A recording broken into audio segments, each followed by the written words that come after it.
Alors si vous débutez en bureautique sur le logiciel Pages d'Apple, voici une astuce qui va peut-être vous faire gagner du temps et vous éviter de perdre votre travail en cours lorsque vous éditez un document. Par exemple, voilà, là j'ai ouvert un document, mettons que je vais supprimer certains éléments comme ça, voilà, je vais appuyer sur Entrée, je vais faire Fichier enregistrer pour mémoriser cette étape, je vais supprimer par exemple ce texte-là, voilà, je vais faire à nouveau un commande S pour enregistrer.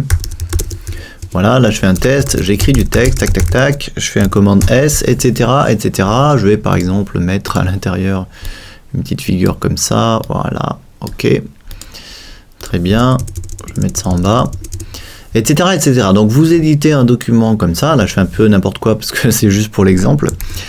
Et en fait, si vous quittez Pages, voilà, et vous dites mince, quand vous ouvrez votre document, vous vous dites mais mince, il me manque des choses par rapport, j'ai perdu des choses. Une fois que vous avez à nouveau ouvert votre document dans Pages et que vous vous rendez compte que finalement vous avez perdu du travail parce que vous avez fait une bêtise, vous avez supprimé des choses, vous n'en êtes pas rendu compte, ça peut être le cas si on a des documents un petit peu longs, eh bien il y a une fonction super qui permet de revenir en arrière même si vous avez quitté le logiciel et que vous l'avez réouvert.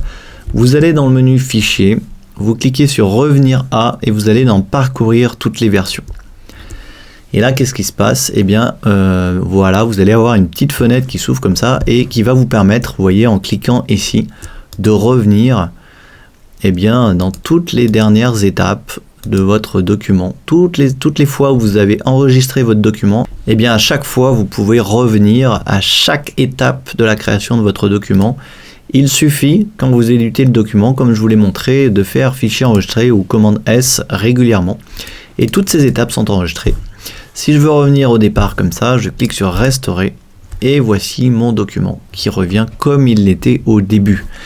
Il y a beaucoup de gens qui ignorent cette fonction sur Mac, Fichier, Revenir à, et elle est présente pourtant dans beaucoup de logiciels depuis plusieurs années maintenant.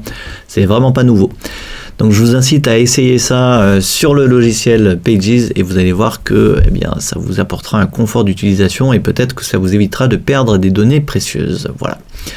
Si vous avez des questions au sujet de Pages, notamment sur cette fonction revenir à, eh bien n'hésitez pas dans les commentaires sous la vidéo. Et moi je vous dis à demain pour la prochaine vidéo.